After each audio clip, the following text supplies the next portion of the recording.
Bom, para repercutir a alta do petróleo e o mercado de combustíveis, eu converso agora com Roberto Ardenghy, presidente do Instituto Brasileiro de Petróleo, Gás e Biocombustíveis. Presidente, obrigado por estar aqui novamente com a gente no CNN Money.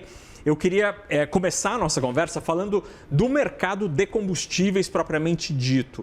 Nós temos observamos no fim da semana passada esse problema que a ANP julga como sendo pontual no estado do Rio Grande do Sul e a gente tem começado a ouvir nas redes sociais relatos aqui e acolá de postos de combustível que estão aumentando o preço. Qual é o panorama atual? Há motivo para preocupação, presidente? Boa tarde. Oi, Nakagawa. Boa tarde a todos. Esse mercado de combustível no Brasil é um mercado gigantesco, né? O Brasil é o sexto maior mercado de combustíveis do mundo e nós temos muitos agentes econômicos. Nós temos 48 mil postos de gasolina, mais de 200 distribuidoras, né? Sem contar os TRR e outros agentes do mercado, né? Então, depende muito de como que está o perfil, né, de cada um desses agentes. Algumas distribuidoras, por exemplo, que dependem mais ou menos, por exemplo, do diesel e da gasolina importada. E a gente já identificou alguma pressão de preço, especialmente do produto que vem importado. Cerca de 25% do mercado de diesel vem do exterior, né, e cerca de 10%, um pouquinho mais, talvez, da gasolina. Então, a gente pode ter situações pontuais, né, onde isso esteja sendo transmitido ao posto de gasolina. Você mostrou aí, inclusive, a diferença de preço em algumas cidades, né? Mas o que eu posso garantir é que, pelo menos, o mercado está abastecido, não há falta de produto. O que há são situações pontuais que a gente tem que analisar. Nós trabalhamos, inclusive, no final de semana nesse assunto, junto com a ANP, né?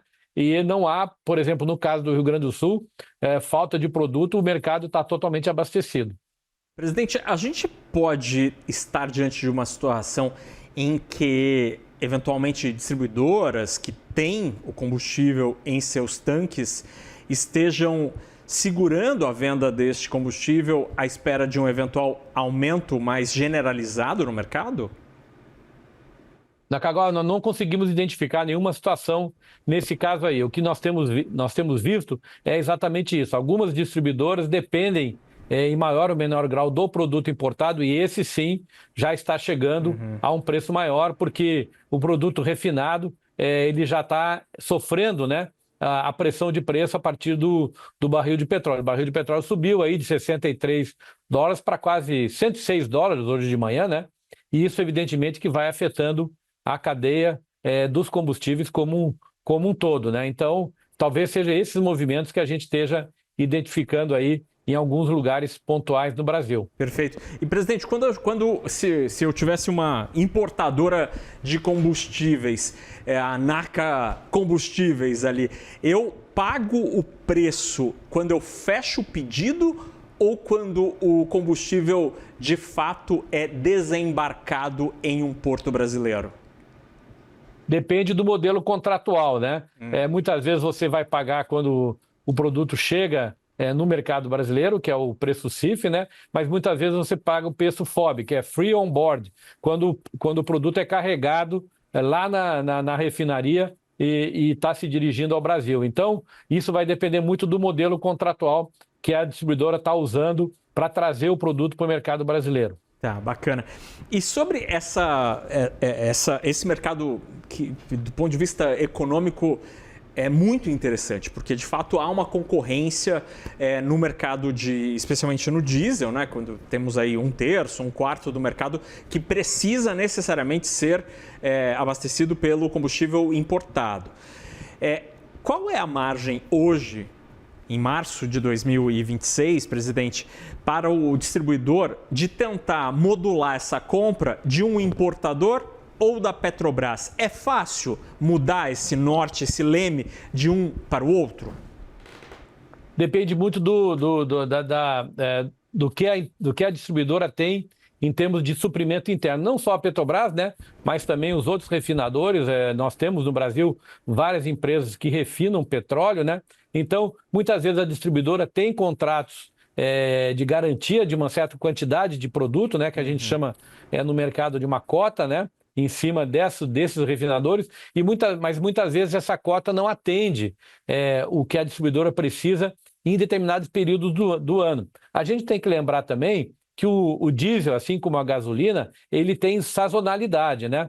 Por exemplo, agora nós estamos no momento tanto de colheita, né, de arroz e de soja na região sul do Brasil, né, quanto o período da planta da segunda safra de milho, né, especialmente no centro-oeste. Isso faz com que o consumo de diesel aumente consideravelmente nessa época do ano. Então, tem que ver muito como é que fica a questão da sazonalidade e dos mercados. Por isso que eu disse, né, que é um mercado muito sofisticado. O Brasil é muito difícil de ser abastecido em todos os seus territórios. É por isso que nós temos tantos distribuidores e tantos postos de gasolina distribuídos pelo Brasil. Perfeito. E aí, presidente, no meio dessa complexidade, é possível que esse repasse, que me parece ser óbvio que ele deve acontecer, porque o mercado todo está com preços mais elevados no mundo, o Brasil não consegue ficar blindado a isso, ele começa por geografias específicas que dependem mais do diesel importado ou não necessariamente depende muito do relacionamento comercial de cada companhia?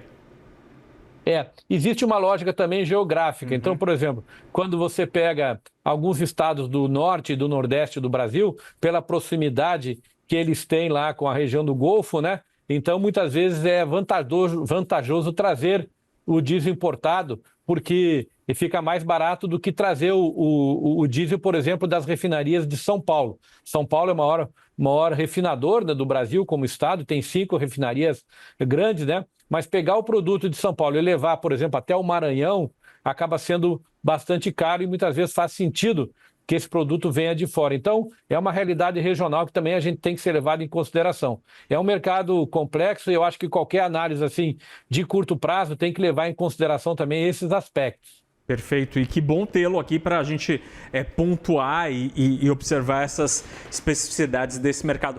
Presidente, falando sobre gasolina, a compra das distribuidoras e a compra eventual da Petrobras, que todavia não aumentou seus valores ali, as distribuidoras, ela também segue esta lógica das cotas, como acontece no diesel? Sim, todas as refinadoras, elas têm cotas para distribuidoras, né? Que são, na verdade, contratos onde se garante um certo volume, né? No caso da gasolina, a situação é um pouquinho diferente porque nós importamos menos gasolina do que de diesel, né? Como eu disse, o diesel, cerca de 25%, 26% do diesel no Brasil, em média, é importado, e no caso da gasolina, o valor está entre 10% e 15% do mercado. Então, é a diferença e essa pressão de preço do mercado externo é menor. Presidente, esse ano, bom, assim, o preço do combustível, da energia, é um dos principais preços de qualquer economia, no Brasil não é diferente. Se esse cenário permanecer, será bastante provável, quase que certo, que a Petrobras terá de atualizar seus preços, ainda que não com a volatilidade, né? O discurso da direção da Petrobras, que não repassa volatilidade, só o sobe e desce de fato que é estrutural, mas se a gente continuar com o petróleo próximo a 100, 90, vai ter que ser ajustado alguma coisa. Estamos em um ano eleitoral. O senhor teme, a indústria de óleo e gás teme algum tipo de ação política que poderia tentar minimizar este repasse que, do ponto de vista externo, parece cada vez mais próximo? O que a gente pode falar sobre isso é que cada empresa pratica, né, uma política comercial específica, tendo em vista o seu perfil de empresa e a maneira como ela consegue vender os seus produtos, né? O que há hoje realmente no mercado é um grande índice de insegurança, né? O Thiago da Firjan estava falando antes, na matéria anterior, né, mencionando que o mercado não gosta, né, Naka, de pouca informação. E o que a gente tem hoje é pouquíssima informação. Quanto tempo vai durar esse conflito? De que maneira o Estreito de Hormuz vai ou não conseguir escoar esse produto? Terá algumas alternativas? Por exemplo, hoje eu vi uma notícia que a Arábia Saudita estava oferecendo hoje produto num porto lá do Egito, né? Então eles estão conseguindo, em vez de usar o Estreito de Hormuz, levar produto até o Egito, provavelmente por um oleoduto, e oferecer no navio com aquela logística lá do Egito. Então, Isso também são elementos que têm que ser levados em consideração quando a gente olha o mercado como um todo. O que o mercado não gosta é de insegurança de informação. E como hoje há muita insegurança de informação, o preço dá esse pulo, deu um pulo hoje de manhã, como você disse, chegou a 120 dólares o barril, mas agora também já retrocedeu, tendo em vista que as informações também já foram melhoradas. Então a gente vai ver esses movimentos de especulação e de volatilidade muito grandes aí nos próximos dias, né? Eu conversei com o Roberto Ardenghy, presidente do Instituto Brasileiro de Petróleo, Gás e Biocombustíveis.